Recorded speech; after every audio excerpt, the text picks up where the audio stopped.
Good afternoon, everybody, and welcome to the seminar presented by the Office of the President of the University of Trinidad and Tobago, the UTT.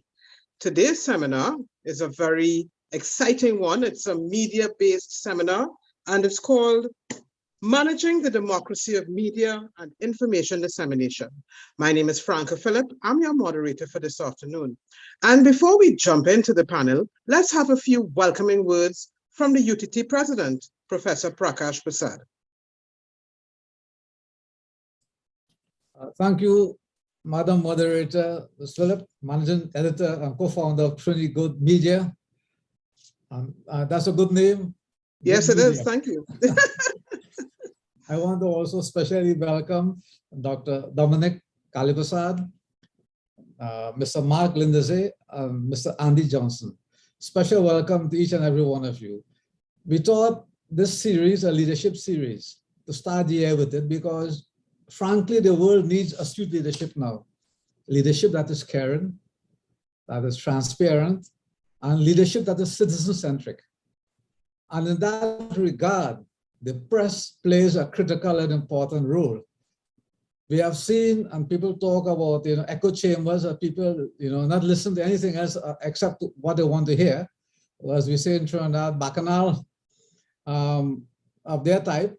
So it becomes important that somehow that the neutral source, if I can use that word, be there. So people who want to learn what it is about, the news, right? Correct news would be there.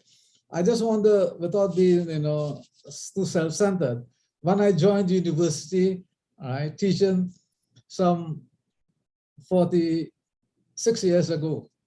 So I'm almost as veteran as a distinguished presenters at the university teaching.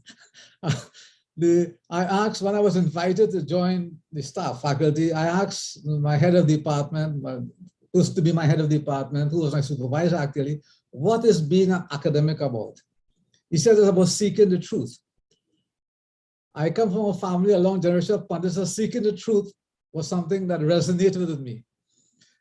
Now, I'm not saying that we should, talk about ethic, moral and spiritual values, right? I think, from my point of view, that self-righteous hypocrisy is not too far from moral, so-called moral superiority. I think we should stay with some such terms, morality, etc. We should talk about ethics, really. And therefore, I think the press,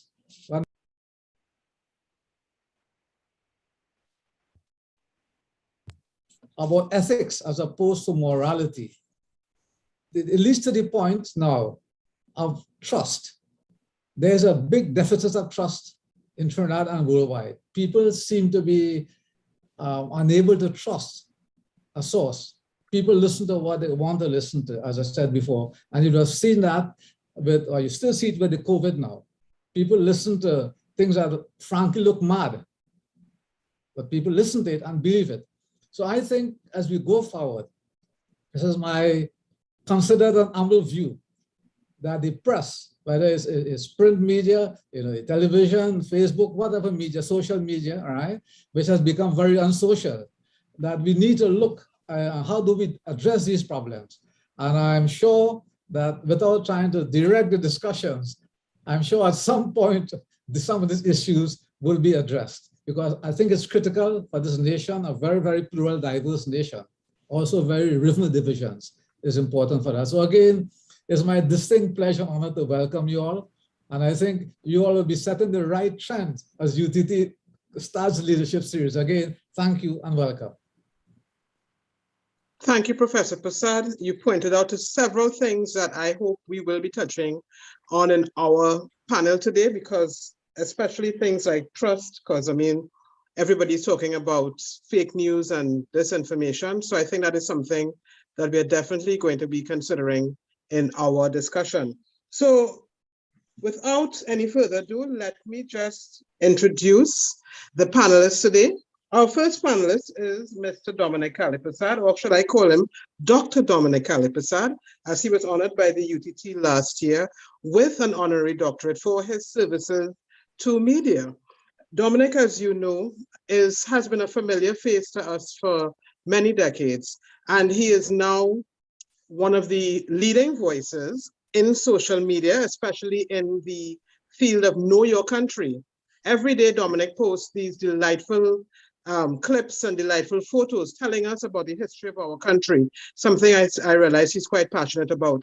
But he is also very much involved in the current affairs talk of the nation. He has a show on I-95 on a Sunday morning, and you can also see him sometimes on TV6 News, reading the news on a weekend. And he's still very active in leading the youth, the young people who want to get into media.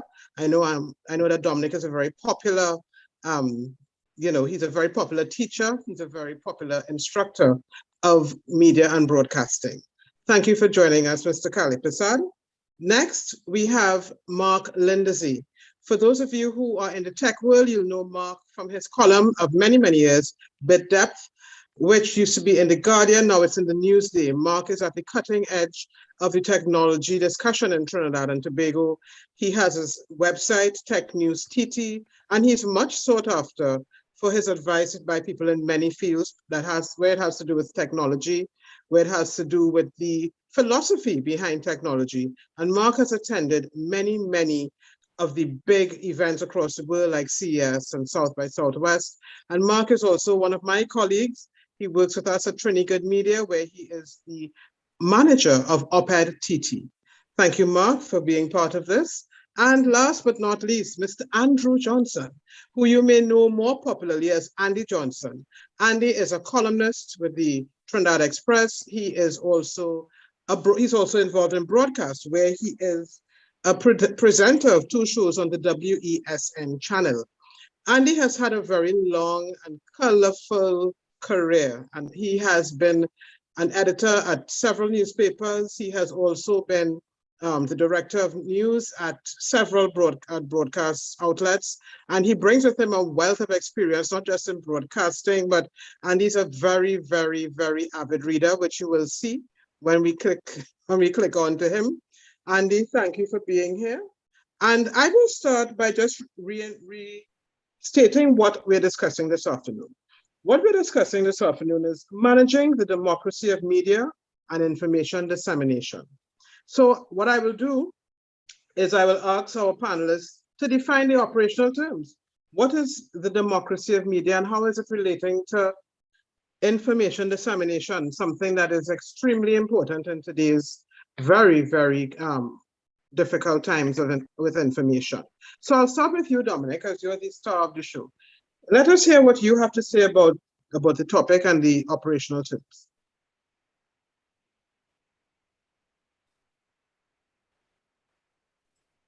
I think I'll begin in a sort of historical context.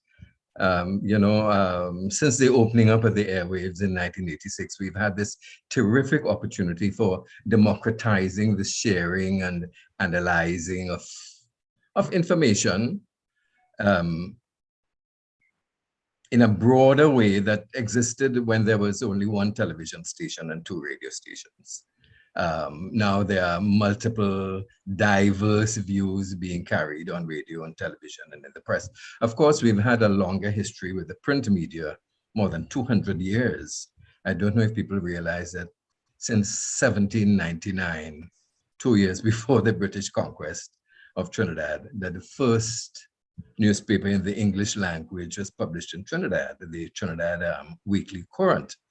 But then over the decades, we arrived at the digital age, this point where we might well be seeing the greatest communication era on the planet, where 1 post on WhatsApp can spread faster than a blink.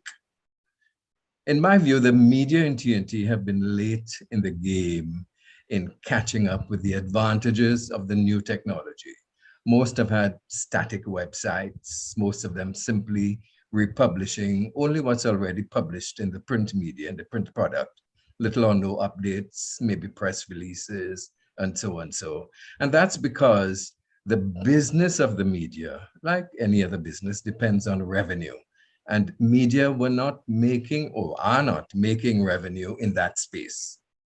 They have relied on the advertising model for the print edition, which has been pretty successful for them. but they've struggled with the fact that online readers have grown accustomed to getting their information, their news, free on the internet. Now, The Guardian did have some vision and ramped up its online presence. So too did the Newsday, which is doing a very good job. When the Express introduced a paywall system, it was an attempt to monetize their content. But as you know, that met with a lot of resistance, both internally and externally. And I'm not sure that any of the mainstream media have found a formula to succeed financially online. Some independent online publications have come along, like Wired 868 and AZP News, but I'm told that it's a daily struggle to get finance to survive.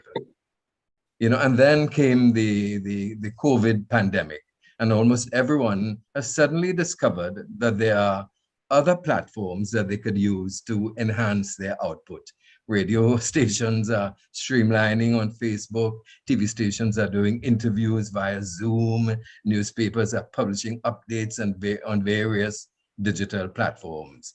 But they all have to compete with, I suppose you call it, citizen contributors to the social media platforms, who are first with the news, whether verified or not, accurate or not, misleading or not, but they're first. And in many cases, it is from there that some newsrooms appear to be taking their cues, especially about breaking stories. Still, the legacy media remains the place where there's the opportunity, the most reliable opportunity for checks and balance. But even there are major challenges for checks and balances. Key sources either not making themselves available, not making information accessible for reporters to fact check. And with regard to balance, while most media do provide opportunities for example, various political voices, they still get accused of bias, perhaps, especially when the content is not in line with the critics' philosophical thinking. Who knows? And then there is the pending data protection legislation, which purports to seek to protect privacy, but threatens press freedom.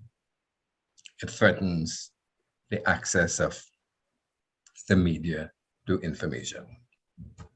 So that's a sort of starting point, I think. Thank you, Dominic. I really like the way that you pulled that together, particularly the points about the mainstream media, because we are still very much stuck in the mainstream media here in Trinidad and Tobago. Yes, we have our digital platforms, but there's often times when you wonder whether there is joined up thinking at the newsrooms with regard to how they merge or how they use their online platforms to balance what goes into either their newscasts or in the newspapers. Thank you for that. Next, we'll have Mark Lendersee. Mark, can you give us your... All right, speaking to the topic, I think one of the things we have to consider is the change in the mechanics of news dissemination. When I entered the business, of course, the rule of thumb for news distribution was whoever owned the press owned the news. But what we've been looking at over the course of the last 2 decades, and particularly in the last 10 years, is the very fundamental change from bits to atoms, from atoms to bits, where a very physical process has been liberated. So you're looking at a change from a structure that was built more like a cathedral, where there was a resident authoritative source offering information to the general public. And now you have what is called basically a commons. It's a marketplace of ideas, it's a marketplace of discussion. And coming out of that, we have people now who are in a position to become their own editors, to become their own program directors, to decide on their own sources of information. And what's interesting about this, I've found, is that news was never just one thing. It was a whole lot of things that got bundled together in packages that were tailored either for the approach of the print medium or the approach of the broadcast medium. But now it's possible for somebody who's really determined to go out and find authoritative sources in all kinds of different fields. So if you wanted to find out about very specific areas of neurological medicine, you're no longer bound by what you find in the paper or what you hear on a broadcast. You can find those sources as primary sources. Of course, the flip side of that now is that it's also equally easy and sometimes more enticing to find misinformation. So the challenge, I think, for media houses, whether they be traditional or newcomers to the space, is to understand how this fundamentally new dispensation of information is shaping and morphing. And it can't be done from the outside. I think some of what Dominic was talking about there, that there was a name for it. It's called shovelware, where you take what's in the official broadcast or what's in the official print medium and just put it online. It has to come from a place where you are participating in the ecosystem and not sort of just pushing it into it from afar. I always looked at the example of the website trinituna.com, which for many years was the biggest website in Trinidad and Tobago, and almost nobody knew it. And it began as a community of people with kindred interests and then evolved into a source of information. So it actually, it took the opposite angle of instead of being a cathedral disseminating information, it became a commons where people of kindred interests began gathering information and sharing it among themselves. So I think those are some of the things that we have to start grappling with. Okay, Mark, thank you very much. And Andy, can we have your take? All right. Well, thank you very much, Mark. Well, let me see up front that I'm still in the realm of tradition, and sort of being literal, because my position is that once there continue to be newspapers that people can hold in their hands and read, and once there are radio stations that you could tune into and listen, and TV stations you could turn on and see things, see people talking and so on, that is where I would be, and I'll concentrate on that until they shut these things down. I'd probably, by that time, I'd probably be out of it altogether. So looking at the proposition about media, what I call the confluence between democracy and media, I went back to something that Professor Selvin Kajo had written in a book he wrote called A Just and Moral Society. And he's making this point about what is justice and what is morality. And he talked about how he was writing about what was happening in Grenada at the time, 1983, with that socialist experiment and the way in which the mainstream media were taking it apart and in his view, not being sympathetic to what they were doing. And he tried to be writing pieces that were taking on what the coverage was and what the main speakers in the Express and the Guardian were saying at the time, and that he wasn't getting published because his view was that, and he says that, the question is, those who control the levers of power, they dictate what happens. And he says, if the shift towards coercion is greater, we are on the road to democracy, to dictatorship. And if we're talking about democracy, my sense is that how I try to play it is that I think Mark was making a point as to what gets covered and what doesn't. And a lot of times it's a toss-up. Because there are people who want to seek to exert, and they used to be, more so than there is now, exert the influence of the power structure, the ownership and the management on what gets covered. But in a democracy, that is, you can't have that. My own approach has always been that you have to find ways in which to address the concerns and the issues of as many people, of as many sectors of the society as possible. And I took out of that inside there. So Professor Gojo at the time was sort of putting up the Grenada experiment in what they call governance and what they call new thinking, what is now referred to as a progressivism. But inside of there, he neglected to talk about the fact that the regime at the time, they nationalized whatever they could have nationalized in terms of you want to hear me? Yes, I'm hearing you, Yeah, Andy. right. Yeah. So that the single radio station in Grenada was changed. The name was changed from Radio Grenada to Radio Free Grenada. There used to be a newspaper called the West Indian. The name of that was changed to the Free West Indian. And I make the point that the editor of the Free West Indian in the NGM period was a Trinidad and Tobago lady by the name of Camille Ramnares, who was of a particular persuasion.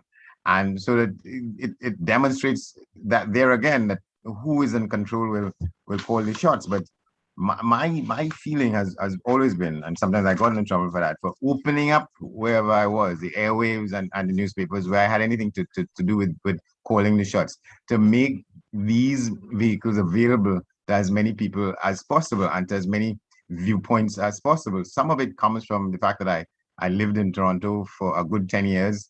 And so understanding societies that we talk about being multicultural here, but when you live in a society in which people are there from all over the world, and it was a time when the Vietnamese boat people were coming, the people who Idi Amin was kicking out of Uganda were coming to Toronto, and then you had a whole push about the natives coming into the city and taking over parts and claiming what their right was. And I happened to be working with a newspaper that was covering those things, because it was a minority sort of community newspaper called Contrast. And then I went to one called The Islander, which was about covering West Indians and their lives and times in Toronto.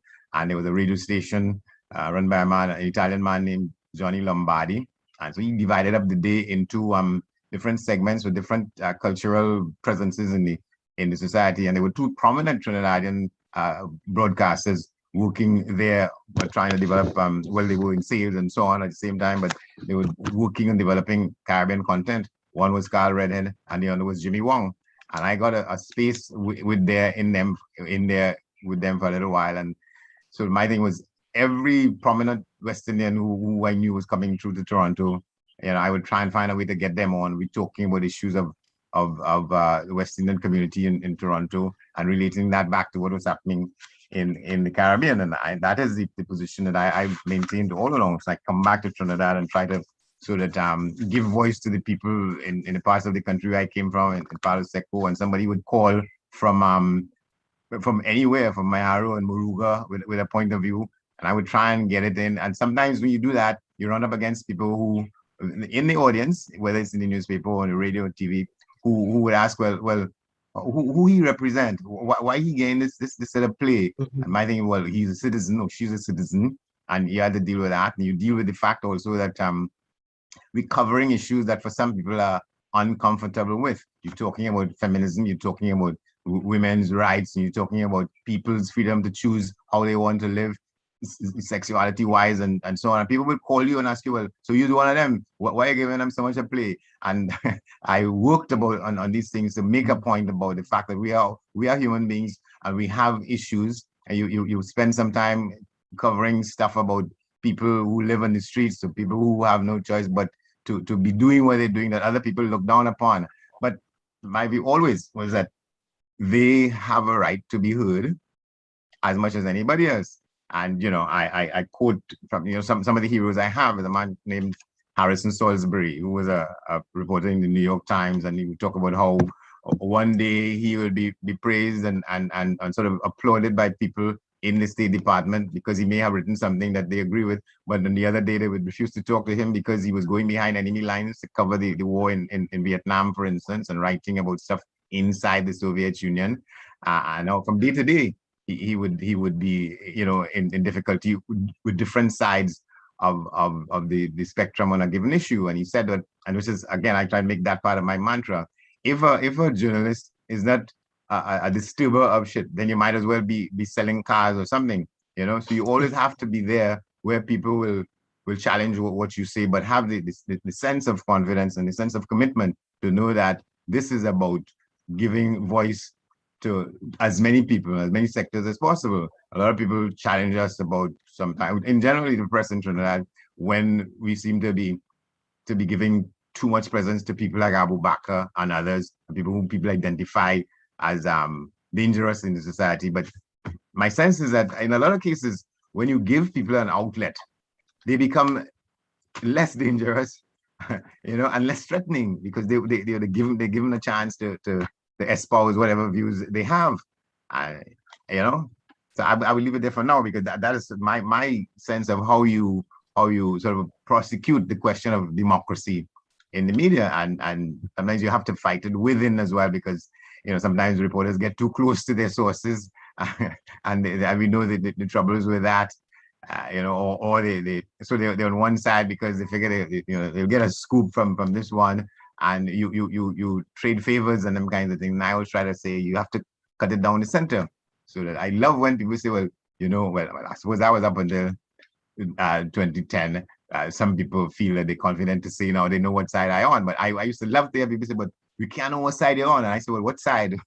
I'm in the media. I'm on the media side.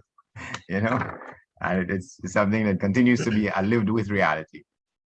Andy raises a range of issues that we can discuss. But I'd like to ask, given that we're in 2022 and digital media is so overpowering now, and given the fact that the newspaper industry in the United States was dying at a time, given the World Conservation Movement, the attempt to save trees because so much paper was being used. And then Donald Trump came along and he provided so much news that newspapers in the United States saw revival. But I wanted to ask somebody like Mark, what kind of survival do you think there is for legacy media? Do you think that legacy media is going to last another generation? Radio, I think certainly. I'm not so sure about the rest. Radio is already actually making its own migration into podcasting. But let me talk to Andy's point about his participation and where he sees his strength in the media. And that's a very powerful point. It's reaching the greatest number of people with the best available version of the news. I think Andy might agree that that's a fair summation of what the mission was for journalism up until now. Yes. Whether that news package was a print package or a broadcast package, you're trying to reach the largest number of people with the best available version of the news. Yes. But now what we're witnessing is the disambiguation of the news package. It's being split off into pieces, and we now are being forced to consider what happens when all the little bits that used to make up that broadcast or print package are being done better by somebody else who is available online. What is the value of that news package? And let me add to that the media was not just information. Growing up, I understood what the Guardian was, what the Express was, what the evening news was about. TTT was TTT. I mean, you had nothing else to compare TTT with. It was just TTT. But it represented a position. It represented a kind of implied sense of what is right and what is wrong. And it also suggested what that broadcast or publication house stood for. So you had a sense, even if it wasn't overtly stated on every page or in every statement, that there was an ethos, a perspective, a point of view that was being articulated in that. So we now have a situation where the idea of a scoop, which drove news media for decades, is almost moot. A scoop will now last for the 30 seconds it takes to go viral. And then everybody has it and is putting their spin on it. So the idea of chasing a scoop now is a kind of madness. The only thing that you can do that would be constituted as a scoop, I think, anymore, is to do such deep, powerful research into something that it gives everybody pause and they have to sit back and say, okay, I have to digest this. I have to understand this. But if your story is 3 paragraphs long, it's going to be spread thin like margarine everywhere in just a matter of seconds now. So that idea of holding a story is getting frighteningly irrelevant in this media. So those are the contexts in which I think media houses have to be shaping what they intend to do as a news and broadcast package. I think the strength is in identity and in personality more than the content. It's what you do with the content, how you shape the content, how you position that content for people that is going to make it possible for the media houses that we have today to make that transition into a media house that meets the needs, as Andy said, of reaching the greatest number of people with the best possible version of whatever constitutes the news package in the future. But let me say a couple of things on that, if you will, Franca. Sure. One is that when I was at school in Toronto and studying social sciences and so on, and I was still concentrating on social sciences as seen from the eyes of the media and so on. I read a book which said that when radio was beginning to come on the scene, everybody pronounced upon the death of the newspaper. And when TV was hitting the place, everybody pronounced upon the death of radio and newspaper. And that remains stillborn, you know? And yeah, so there still are newspapers, there still are radio stations, as there are TV stations, and the you know, all the plethora of social media. But for some bit of people, they still want to hold the newspaper in their hands. You know, somebody say, you know, the fellow who said that I like the smell of napalm. He was talking about loving to go to war in Vietnam and so on. Well, there are some people who love the smell of ink on their hands from the newspaper pages and listen to the rattle on the radio and that kind of thing. And the other thing is that I learned some very rude lessons when I was getting into the comfort of being news editor at the Express. And so I would come in the morning and know, you know, like coming in there with my chest up, knowing that we had the bangingest story on the front page, you know, we got this big scoop and so on. And I'd sit down there, you know, I'd come in at 8 o'clock and sit down there. And the phones will ring. And there's a man calling a company about, we get the comics wrong, the crossword, you know? Yes. And you don't take all them things into account. So for a lot of people, it's a package that represents different things to different people, you know? Yes, I had a similar experience when I was editor-in-chief of The Guardian. I think the biggest complaint, apart from the fights that you had with politicians, ministers writing, the CEO to complain about you, people having different views on the story, the biggest complaint that I got was when we were changing the broadsheet to the G size. The G size. And the comics changed. Yes. When the comics changed, we got a plethora of complaints. Yeah. Where is Dagwood? Yes. Where is the fat Dick Tracy? So yes, you speak to serving the information needs of various publics. And people buy a newspaper. Some people buy the newspaper for the death announcements. Yeah. But I think that what has become now is that the newspaper is really a product for advertisements. It's a product for advertisements. The news is the lure. Because it's big business running the newspaper now. They're not really concerned about you having a good story. The only concern for a good story is to sell the newspaper. Yeah. But the newspaper is really a vehicle for advertisement. Right. So and the news is the lure. That's what it is now. So guys, just to say that I want to determines what they will charge for an ad. So that's what it is about. Circulation determines how much they want to charge for an ad. And you know, things that are happening that I consider sacrilegious in newspapers. Let me see if I can let him have his view. That's okay. Yeah, take it out a little bit. Yeah, there were things that I would rail against in decades ago. You have an ad coming from the top of the page to the bottom, in the center of the page, and the story in the center of the page. Yeah, so there are issues. I want to just that the commercial factor is dictating a lot of what is in the newspaper. Even there's a news program now in which there is a daily recipe. A 7 o'clock newscast is not even an afternoon show where or late night. In a major newscast, every night there is a recipe. Why? So guys, because somebody is willing to sponsor at the time. So guys, you all are talking about something that a lot of people may say to you, well, actually those times are dying because a lot of people don't actually go to the newspaper to get their news. They don't go to any news websites. They get their news on Facebook. They get their news via WhatsApp. They get their news on different sources, ultimately on a mobile phone.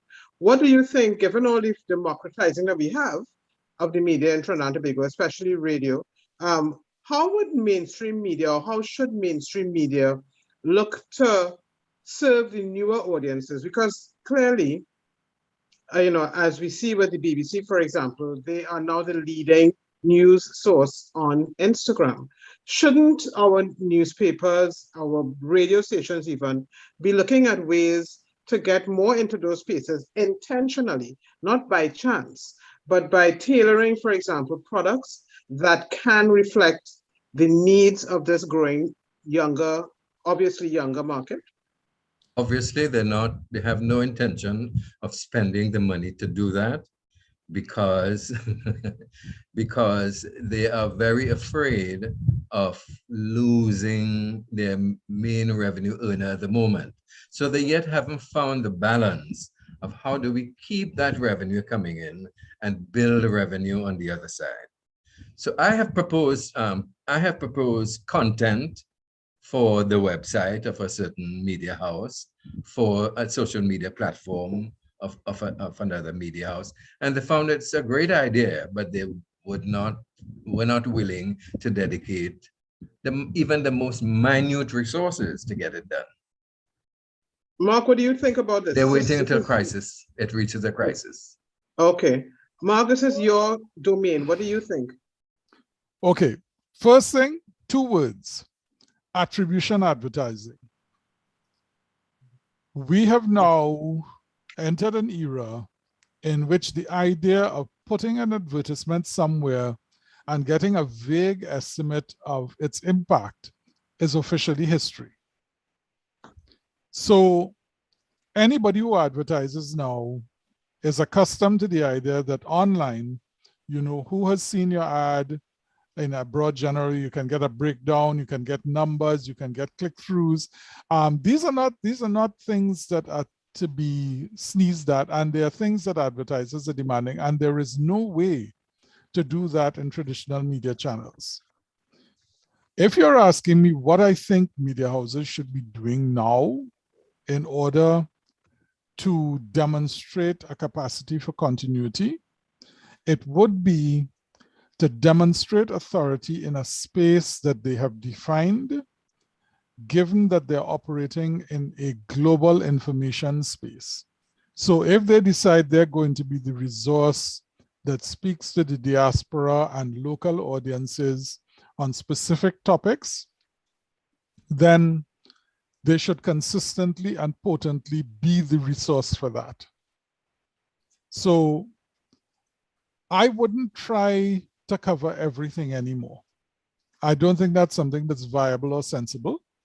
I think that you decide where you can win or where you can put up a robust and strong fight, because we don't have crosswords.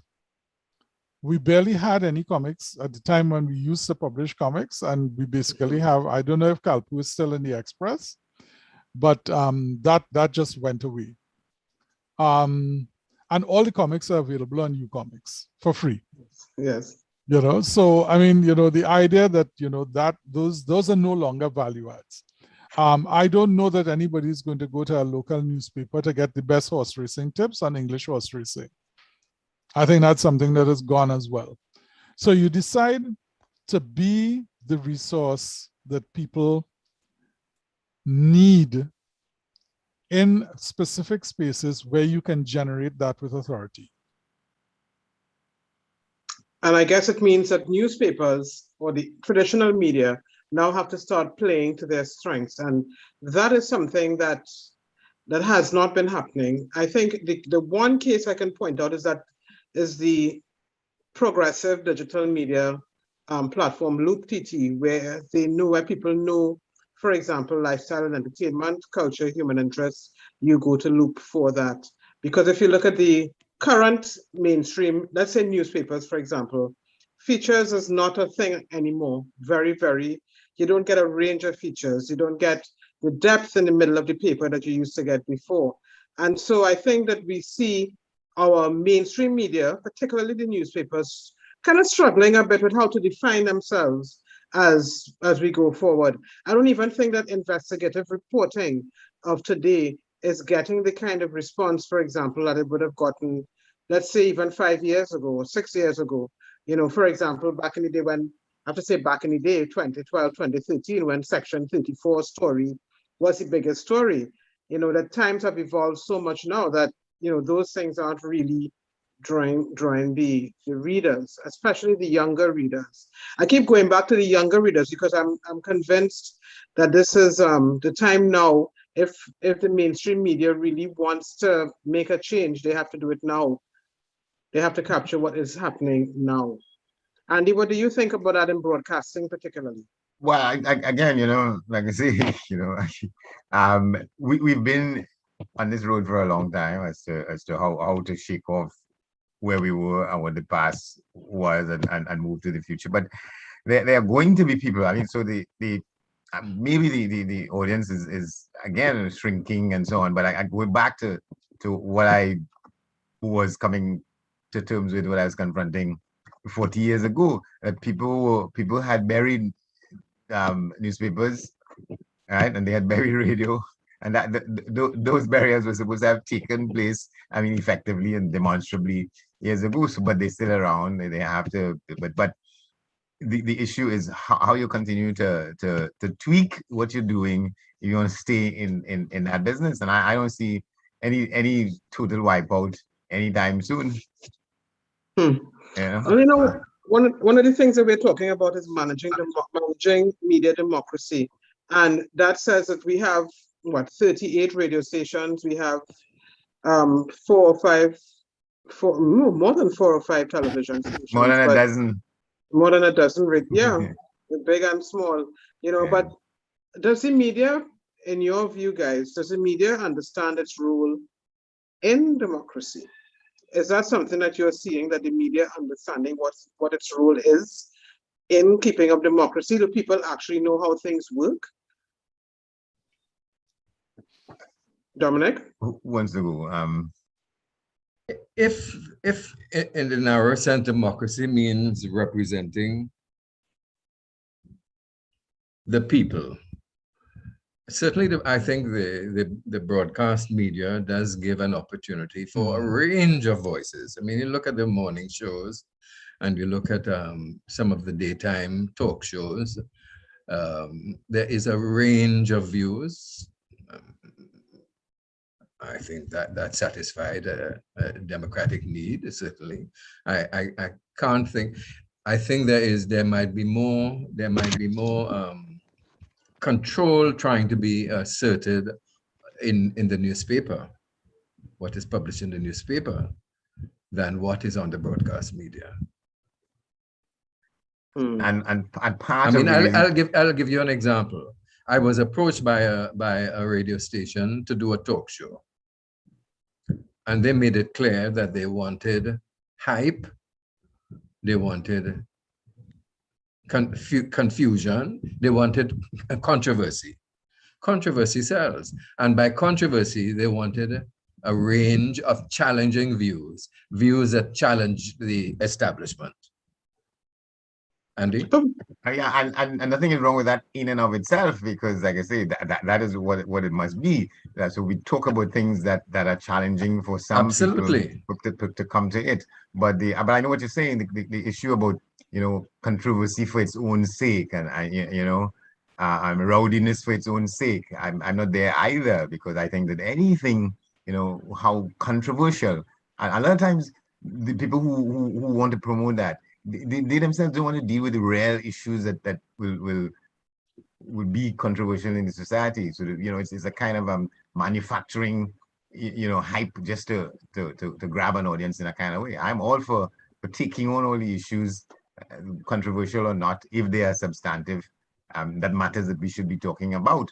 But half the time in a society like ours, what you find is that the people with the most insight and you know the most sort of institutional knowledge about all kinds of things have all kinds of reasons why they won't come forward, and they want to send you things sort of underneath and surreptitiously, and don't take credit for it and so on. Everybody wants to live in the shadows, and that's a challenge we have as well. And I've fallen out with plenty of people who simply want to use you as a vehicle to get at somebody else, but they don't want to be identified with it. And I've lost maybe plenty of friends in the media for that.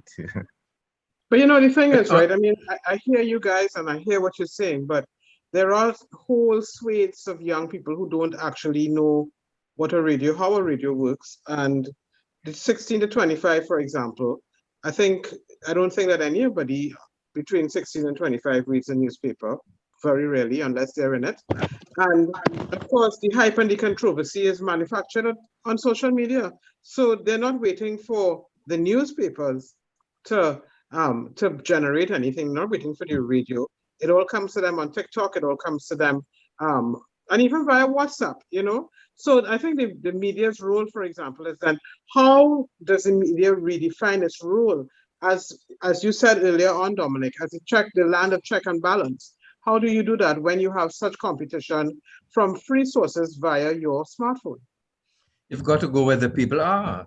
And Trinidad media are not doing that. As you mentioned the BBC. The BBC is on TikTok, the BBC is on Instagram.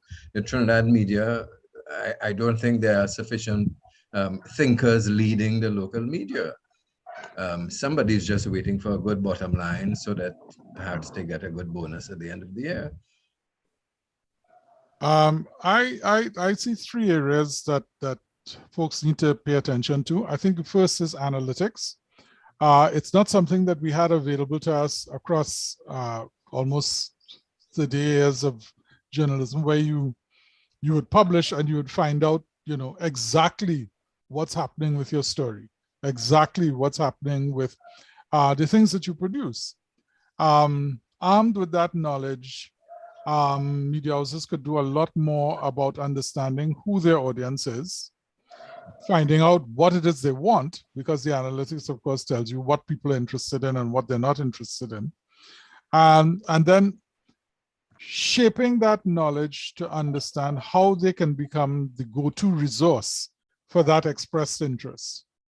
I think there's a lot of work to be done in journalist development, particularly journalist development that's aligned with the media house's positioning, which is not indoctrination, though it might sound like it.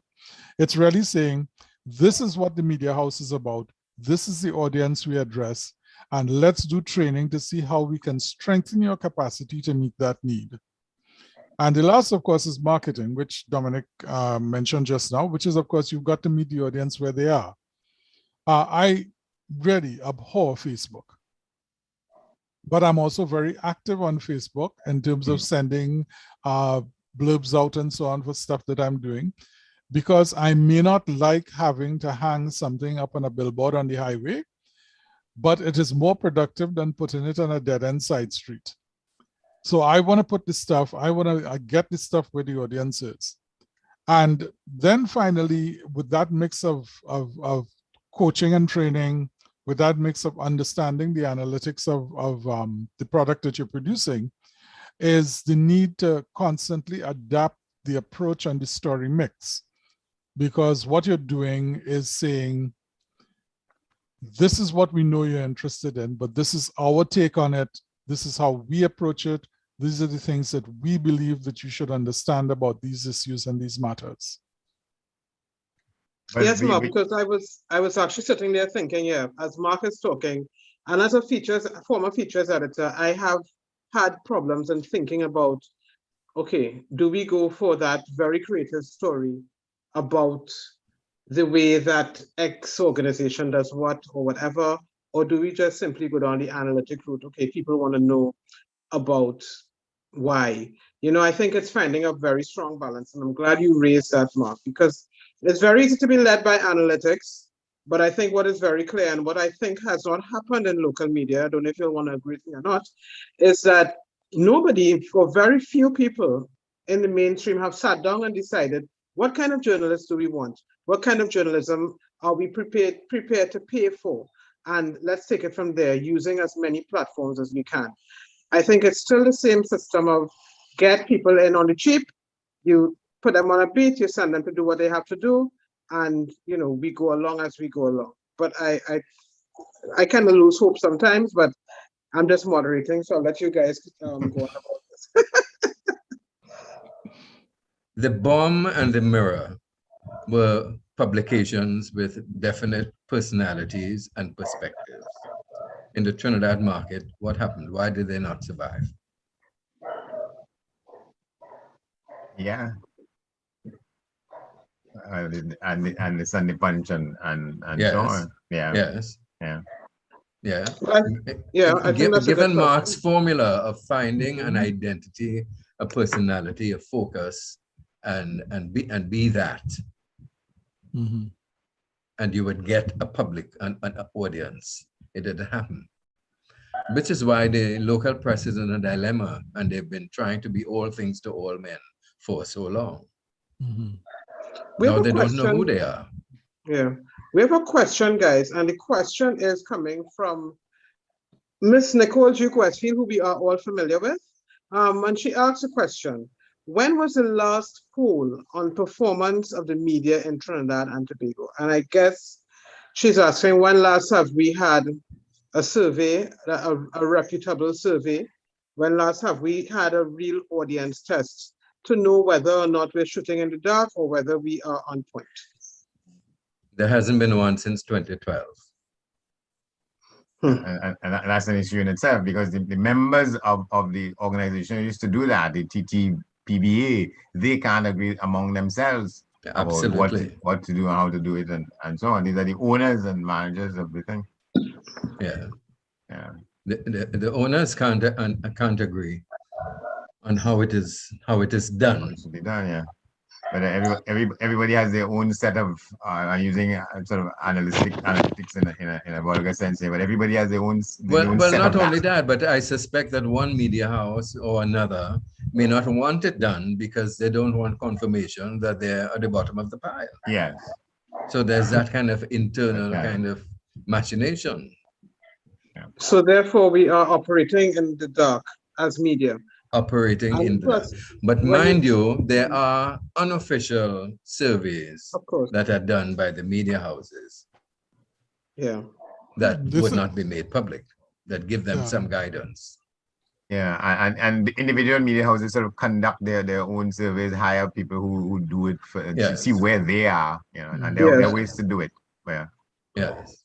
But once we start talking about digital media, though, it's possible to use very expensive tools to do that kind of analysis, to find out exactly who is getting what kind of online circulation figures, what kind of readership, what kind of click-throughs, and so on.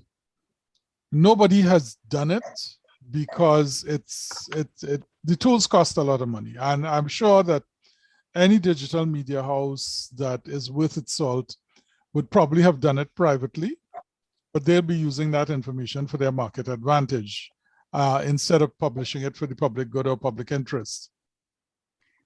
Isn't there some sense by which, let's take the newspapers now, know how many copies a print run should be, because they would know based on the returns over a period of time. I'm talking about how I understand it's done.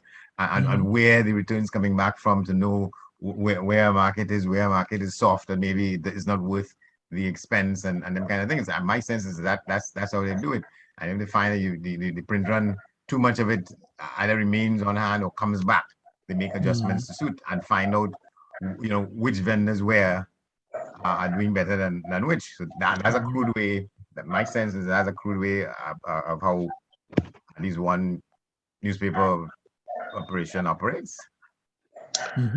Let's take it away from newspapers and let's look at the future. Let's look at what is now actually. I'm not saying that to say that newspapers aren't relevant, but I feel that our topic means that we are battling against a serious challenge coming from the digital space. Again, the whole notion, for example, let's just take the COVID vaccine and the kind of information that is coming out on both sides, pro and anti.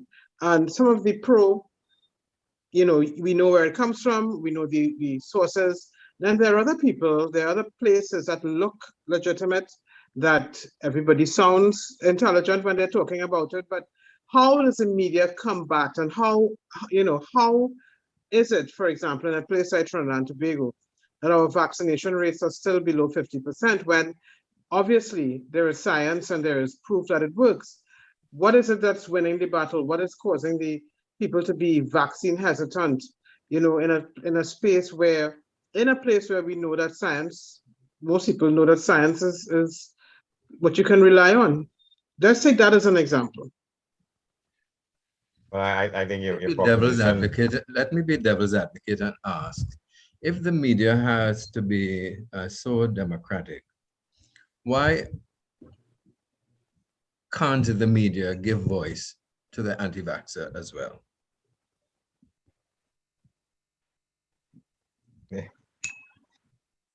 Yeah, and that brings us into another dimension of the discussion.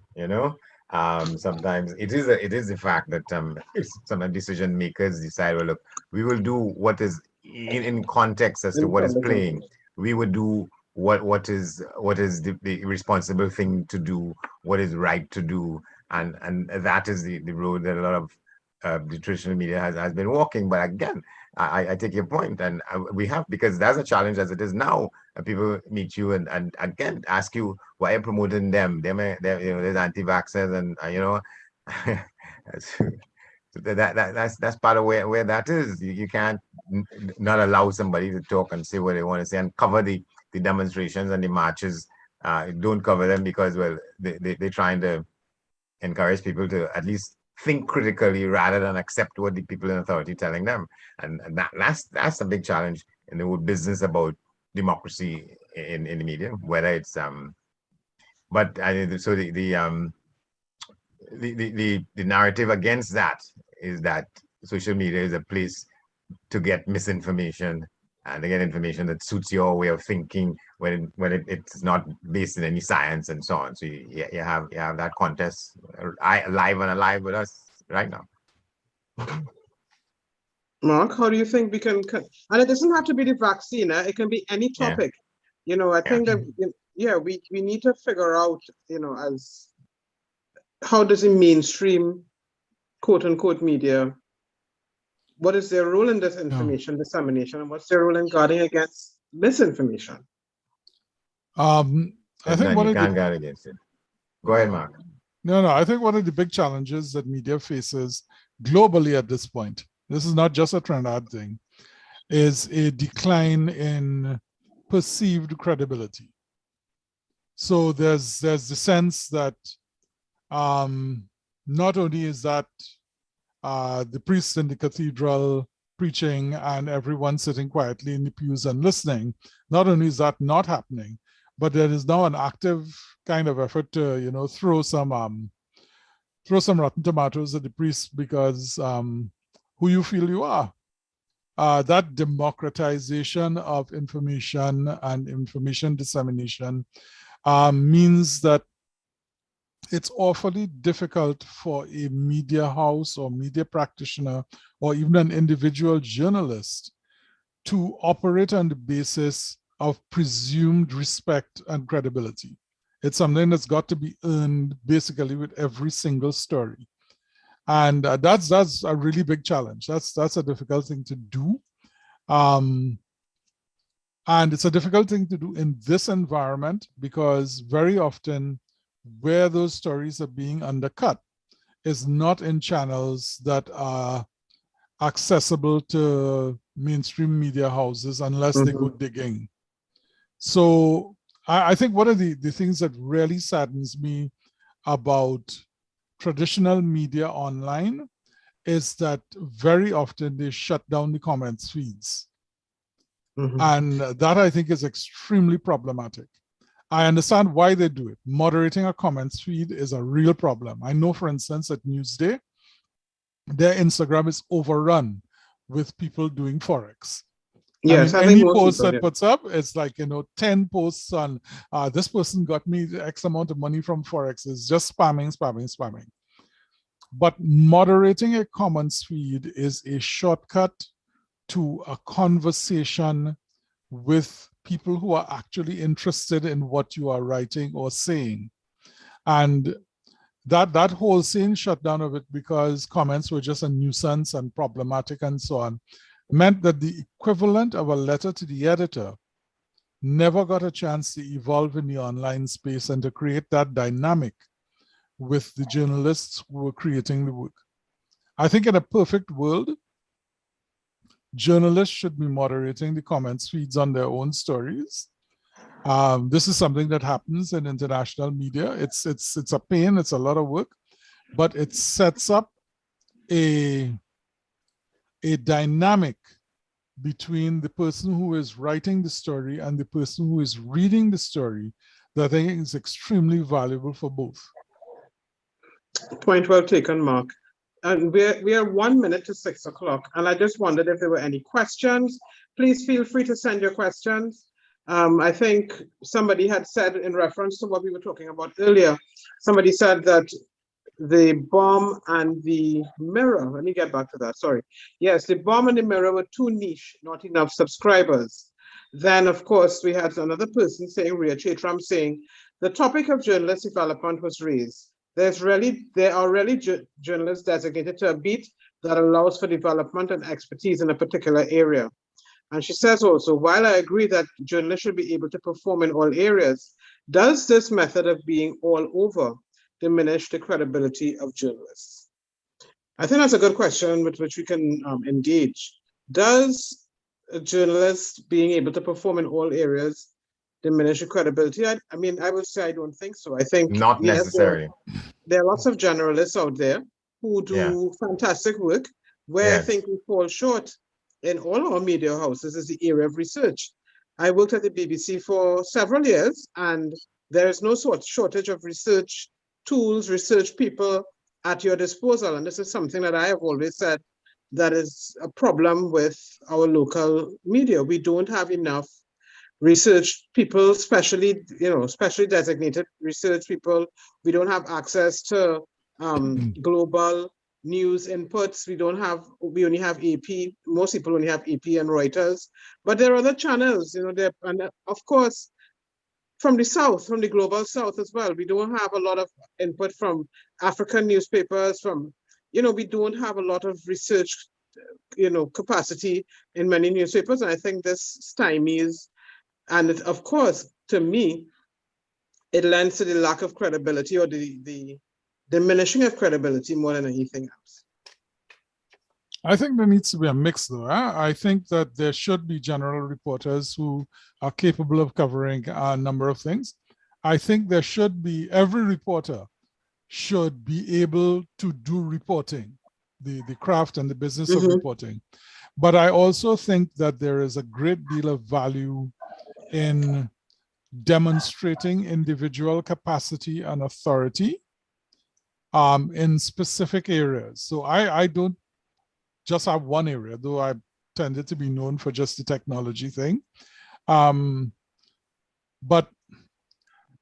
being able to operate with a fair amount of authority in that space means two things. It means that people who are in that space are likely to talk to you because you'll understand what they're talking about. So like if you're at horse racing people, let me step away from technology and go to horse racing. There were horse racing specialists who understood horse racing.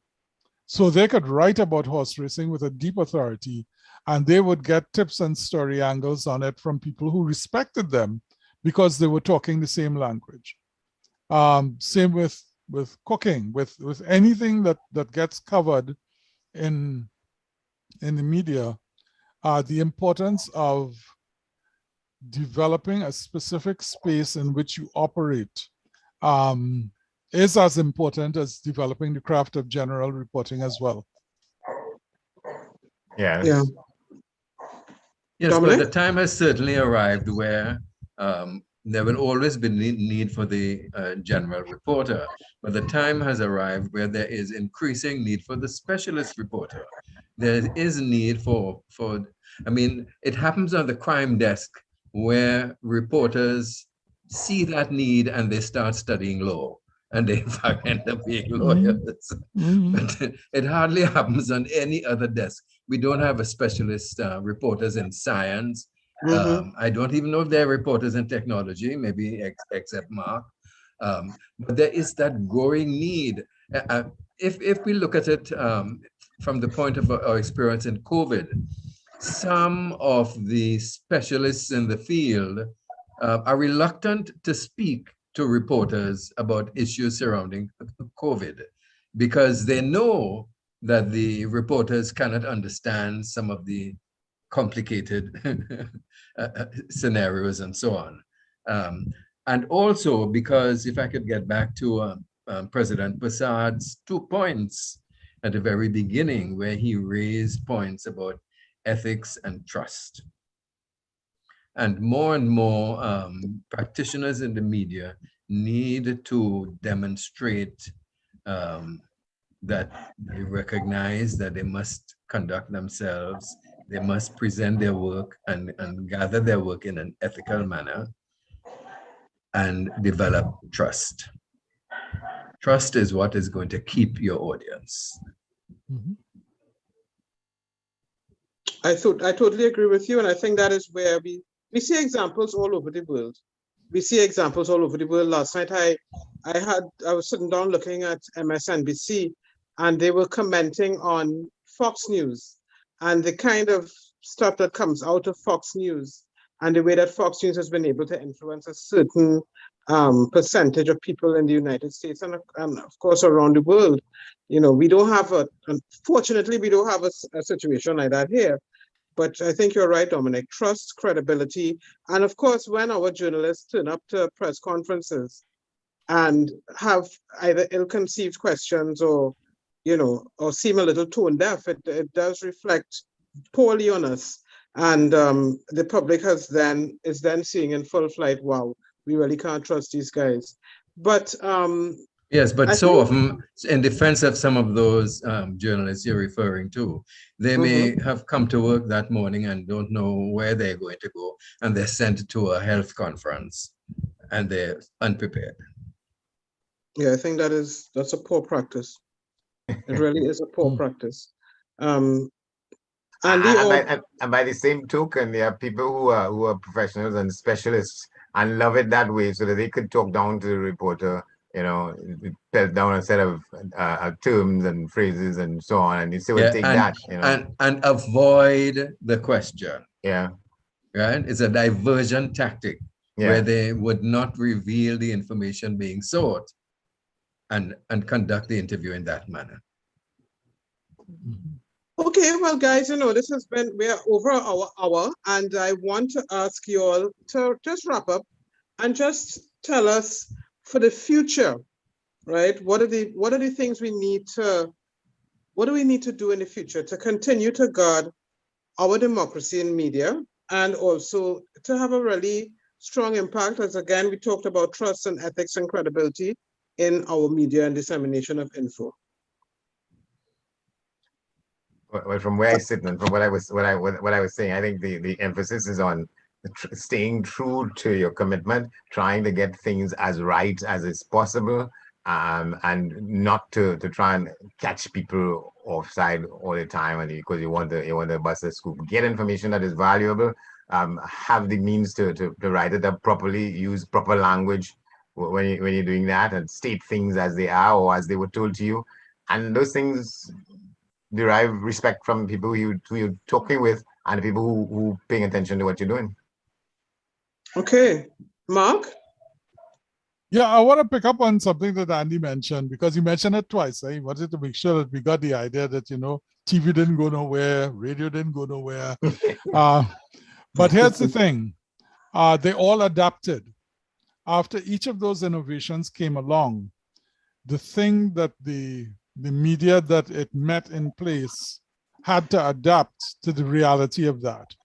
And right now we're looking at a situation where the idea of cinema is adapting because of streaming.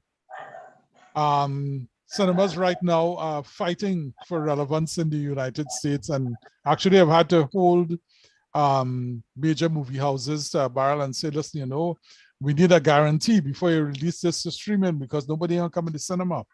So I suppose the thing that I would like to leave people with is the idea is that you have to adapt. And adapting is not necessarily changing everything that you do, but it is understanding the value of the thing that you do and reshaping it for a different space so that it has value in that space as well. Adaptability, very, very important in these times. As we are pivoting all over the place, I think adaptability and agility, something that our media organizations really do need to think about. And Dominic, as you are the doctor of letters and the person that the UTT has given the extreme honor, please, let's have your last words. Well, the onus is on, in Trinidad and Tobago, the onus is on the owners of the media. They have got to invest in journalist development. They have got to invest in that same adapting that Mark spoke about. They have got to stop being cheap and invest in the new technology and invest in the training of their journalists. It's more than just the bottom line now. The bottom line will follow. Thank you. Thank you, gentlemen. And I'd like to say that concludes our UTT seminar in their leadership series, the first in the leadership series, Managing the Democracy of Media and Information Dissemination. You were listening to Dr. Dominic Kaliprasad, Mr. Mark Lindsay, and Mr. Andy Johnson. I am Franca Phillip. I've been your moderator for the afternoon. This has been a very, very interesting and enlivening discussion. And I'd like to say thank you to those who are listening out there, those who send comments and questions. And please feel free to visit the UTT website and look on their socials for more of their seminars and activities coming up. Thank you very much. Thank you. Thank you very much.